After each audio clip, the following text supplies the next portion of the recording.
नमस्कार। दिव्यांगजन अधिकार अधिनियम 2016 के अंतर्गत दिव्यांगों को प्रदत्त अधिकार अध्याय 16 अपराध और शास्तीय धारा 89 अधिनियम या इसके अधीन बनाए गए नियमों या विनियमों के उपबंधों के उल्लंघन के लिए दंड। कोई व्यक्ति जो इस अधिनियम या उसके अधीन बनाए गए किसी नियम के उपबंधों का उल्लंघन करता है, पहले उल्लंघन के लिए जुर्माने से जो 10,000 रुपये तक का हो सकेगा और किसी पश्चात उल्लंघन के लिए जुर्माने से जो 50,000 रुपये से कम नहीं होगा, किंतु जो 5 लाख रुपए तक का हो सकेगा दंडनीय होगा। धारा 90 कंपनी द्वारा अपराध। 1. जहां इस अधिनियम के अधीन कोई अपराध किसी कंपनी द्वारा किया गया है, वहां ऐसा प्रत्येक व्यक्ति जो उस अपराध के लिए जाने के समय कंपनी के कारोबार के संचालन के लिए उस कंपनी का भार साधक या और कंपनी के प्रति उत्तरदायी था, और साथ ही यह कंपनी भी ऐसे अपराध के लिए दोषी समझे जाएंगे और अपने विरुद्ध कार्यवाही किए जाने और तदनुसार दंडित किए जाने के भागी होंगे। परंतु इस उपधारा की कोई बात इस अधिनियम में उपबंधित किसी दंड के लिए किसी ऐसे व्यक्ति को भागी नहीं बनाएगी यदि वह यह साबित कर देता है कि अपराध उसकी जानकारी के बिना किया गया था, उसने अपराध के निवारण के लिए सब सम्यक तत्परता बरती थी। 2.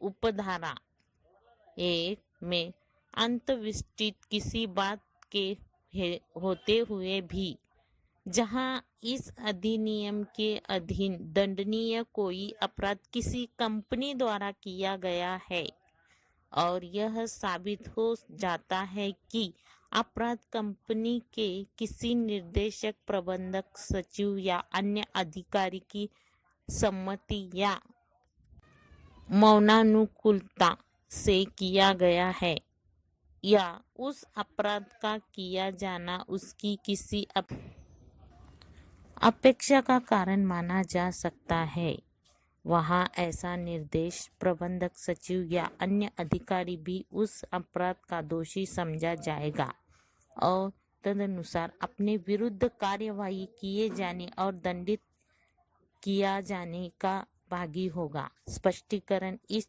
चारा के प्रयोजनों के लिए कंपनी से कोई निगमित निकाय अभिप्रेय है और इसमें कोई फर्म या व्यक्तियों का कोई अन्य संगम सम्मिलित है।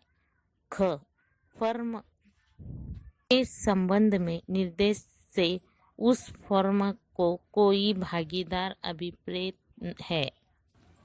धारा 91 संदर्भित दिव्यांगजनों के लिए आश्रित किसी फायदे को कपटपूर्वक लेने के लिए दंड। जो कोई कपटपूर्वक संदर्भीय दिव्यांगजनों के लिए आश्रित किसी फायदे को लेता है या लेने का प्रयत्न करता है, वह कारावास से जिसकी अवधि 2 वर्ष तक की हो सकेगी या जुर्माने से जो 1 लाख रुपए तक का हो सकेगा या दोनों से दंडनीय होगा। धारा 92 अत्याचारों के अपराधों के लिए दंड। जो कोई किसी लोक दृष्टि गोपचार स्थान में दिव्यांगजनों को साशय अपमानित करता है या अपमान करने के आशय से अभित्रस्त करता है, किसी दिव्यांगजन पर उसका अनादर के आशय से हमला करता है या बल प्रयोग करता है या दिव्यांग महिला की लज्जा भंग करता है। क किसी दिव्यांग जन पर वास्तविक प्रभार या नियंत्रण रखते हुए स्वेच्छा या जानते हुए उसे भोजन या तरल पदार्थ देने से इनकार करता है। घ किसी दिव्यांग बालक या महिला की इच्छा को अधिशासित करने की स्थिति में होते हुए और उस स्थिति का उपयोग उनका लैंगिक रूप से शोषण करने के लिए करता है। ई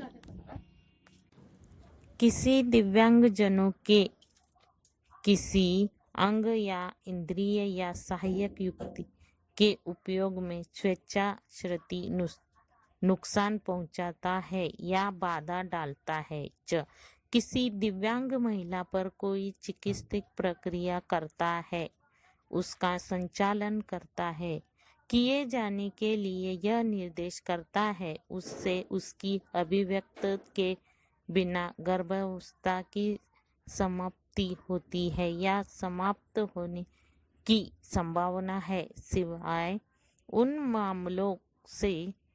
उन मामलों में जहां रजिस्ट्री चिकित्सा व्यवस्थियों की राय लेकर दिव्यांगता के गंभीर मामलों में गर्भावस्था के समापन के लिए और दिव्यांग महिला के संरक्षण की सहमति से भी चिकित्सीय प्रक्रिया की गई है। ऐसे कारावास से जिसकी अवधि 6 महीना से कम की नहीं होगी किंतु जो 5 वर्ष तक की हो सकेगी और जुर्माने से दंडनीय होगा। विनोद गुप्ता, राष्ट्रीय अध्यक्ष 9540571247। अंजलि प्रधान, राष्ट्रीय उपाध्यक्ष महिला प्रकोष्ठ 8327704655। सुरेश चंद जाटव, राष्ट्रीय सचिव 7983387039। उस्मान मलिक, राष्ट्रीय प्रभारी 7456942312। महबूब खान, राष्ट्रीय वरिष्ठ उपाध्यक्ष 8630285096। राजकुमार, जिला अध्यक्ष गाजियाबाद 9873486227। सुरेश चौहान, जिला प्रभारी गाजियाबाद 9654950737। दिव्यांग जनहित में प्रसारित दिव्यांग विधवा सेवा समिति। धन्यवाद।